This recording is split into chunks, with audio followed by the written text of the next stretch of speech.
Hey guys, I'm Sasha, and I'm typically your host of Alt Baking Bootcamp, but today we're here with Trainer of the Month Club with Well+Good, and we're going to take it from the kitchen to the mat to prep those legs for your long runs as we gear up for marathon season.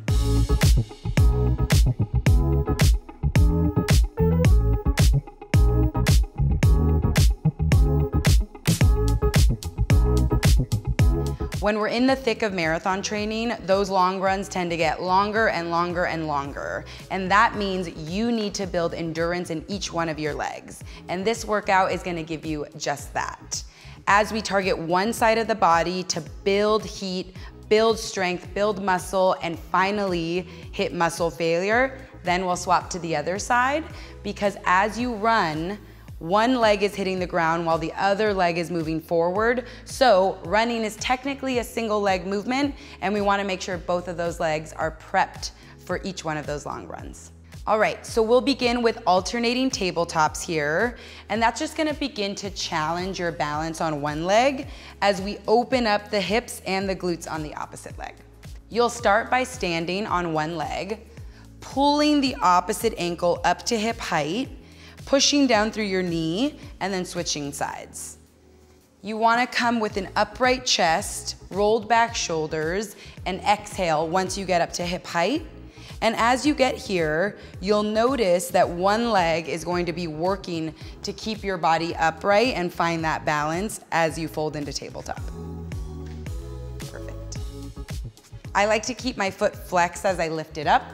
It reminds me to keep my core engaged and everything nice and tight and strong. Excellent. We'll do it one more time on each leg. The next couple movements are gonna focus on alternating the balance, and then we'll end with focusing on just one side of the body. So our next movement is called a scoop. You may or may not be familiar with it. You'll kickstand one heel at a time, and you'll drape yourself from top of the body all the way down, scooping underneath your foot and really reaching into the glutes, the hips, the hamstrings, and your calves.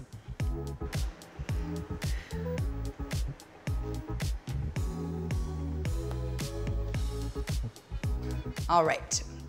So as we reach from the heel all the way up to the toe, you're pushing those hips all the way back, and you're scooping from the bottom of the foot, digging deep into the posterior chain of your body. We'll do it one more time, and then we're gonna move on.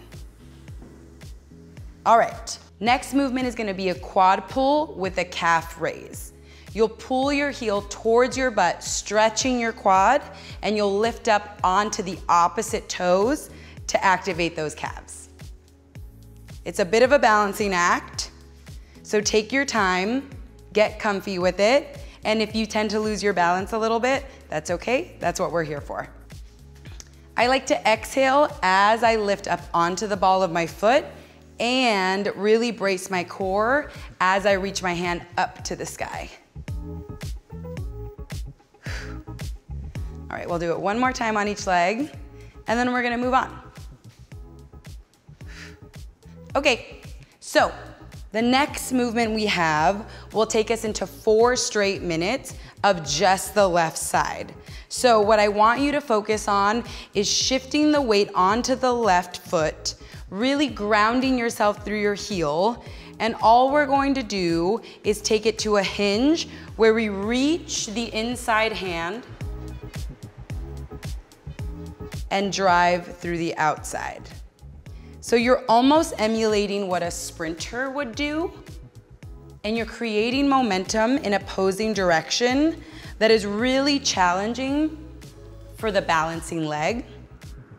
But the slower you move, the more control you access, and the tighter you brace your core, the better this will become. Once you feel comfortable, you can start to speed up the momentum. But again, always utilizing all the parts of your body to drive that momentum in the direction you want it to go. Okay, so keeping with the left leg, we'll now turn so that you have the length of your mat in front of you, And we're gonna continue to work the balance on the left side. So we'll take it into that hinge, and rather than coming right back up, you're gonna walk yourself out into a plank position. And when you arrive there, we'll take the suspended leg, drive that knee to your elbow for a quick crunch, take it back out, and walking your hands to frame the balancing foot, driving back up for balance. Let's do that a couple more times. So you'll hinge, walk yourself out into a plank position, take the suspended leg, knee to elbow, walk it all the way back. And right here, it's important to root yourself through the foot, through the heel, as you lift up through a bent knee, and then drive that opposite leg up for balance.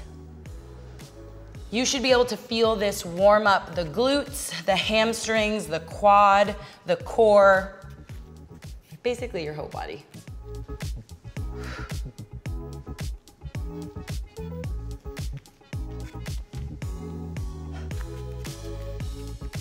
All right, we'll take it down one more time, and then we'll move on.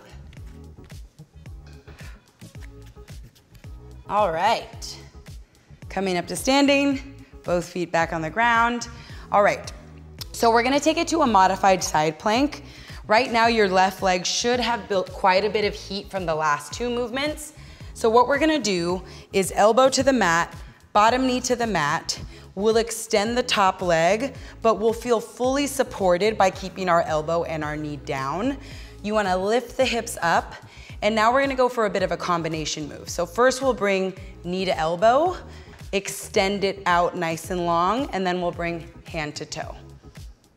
I want you to exhale every time you reach, and I want you to inhale every time you extend. Good. So the pace here is really up to you. The faster you go, the more challenging it gets, but you should be feeling this quite a bit in your left quad, your left glute, and your left obliques. Beautiful.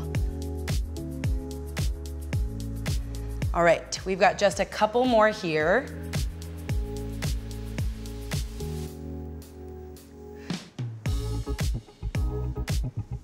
Ooh, I'm definitely feeling the burn. All right, last one. Okay, so we're gonna take it to the final movement for the left leg, which is gonna bring our backs down to our mat. As we do this, you're going to set yourself up for a bridged position. And the most important thing to remember there is the placement of your feet. You wanna be able to reach your heels with your fingertips, bring your feet together, and then we're actually gonna raise up onto just one leg, and that leg is gonna be the left, all right? So bring your hips up, squeeze your glutes, press your left foot into the floor. We'll kick your right leg all the way up, and now we're gonna do another combination. So we'll lower, we'll lift, and then we'll kick the leg. And all of this outside momentum is gonna really drive the stability for the left leg. And we're aiming to keep the hips as high as possible as we have the opposite leg kick and lift. And if you're having a little bit of trouble towards the end, keeping your hips lifted, always remember to press down firmly through both of your palms, getting a little bit of a lift through the upper body as well as through that left side glute. Oof. All right, we'll do one more here. And you're all set. Sweet. Let's move on to the other side. All right, so we're gonna start with that hinge and balance because that preps the leg for everything that comes after. So, shifting the weight all the way to your right foot, grounding yourself through your heel, and being able to reach down towards the ground, and then driving that opposite knee up.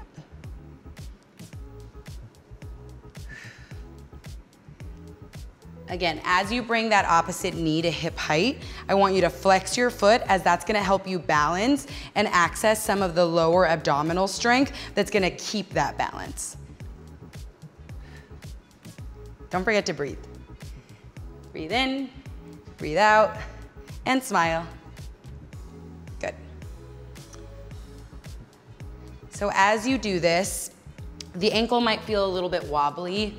The calves might start to feel quite a bit activated, and that means that everything you're doing is exactly as we intended because we're prepping that single leg to continuously keep you moving forward.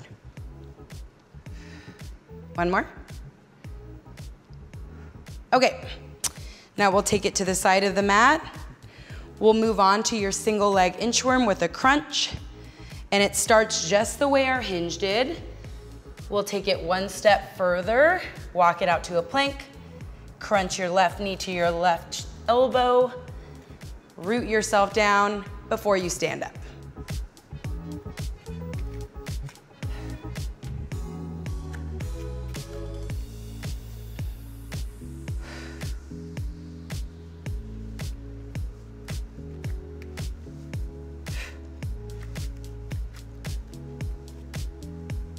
Okay, feeling the tension building on this right leg quite a bit.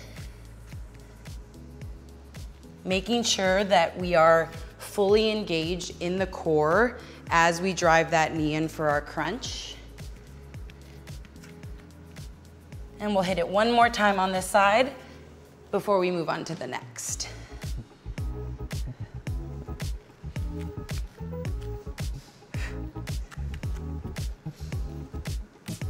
Okay, feeling super warm, super activated on both sides. So let's finish up this right side.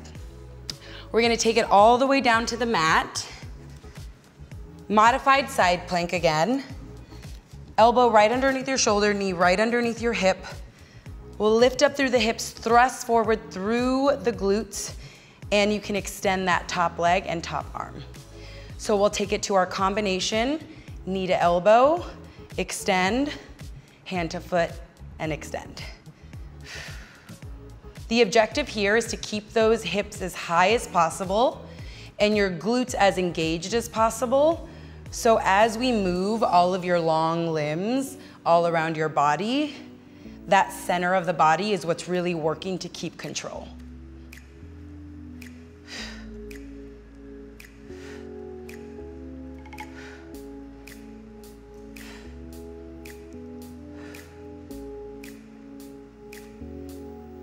What's great about this entire workout is you can do it anywhere at any time, and all you need is yourself and a mat if you've got one.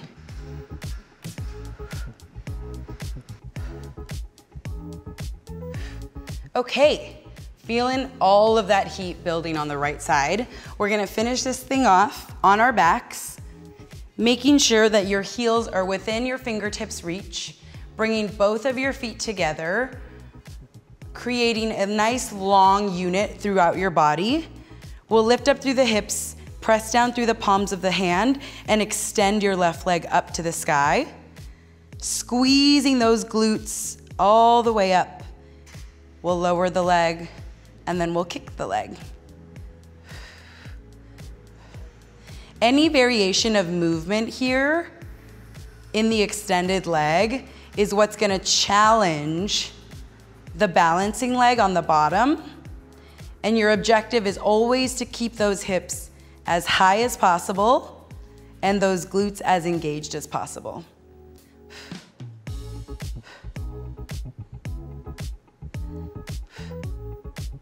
Ooh, okay, I feel it. I'm engaged. I'm ready for that long run. I think you might be too. We've got just a couple more reps here. We'll be done in 3, 2, and 1. Ooh, we did it. So that workout gave you all you needed to really build endurance on one leg at a time, and you should hit your next long run with tons of confidence and feel super successful in your ability to really go the distance. If you like this video and you're looking for more tips and tricks to help you be a more efficient runner, subscribe to Well+Good, and I'll catch you on the next one.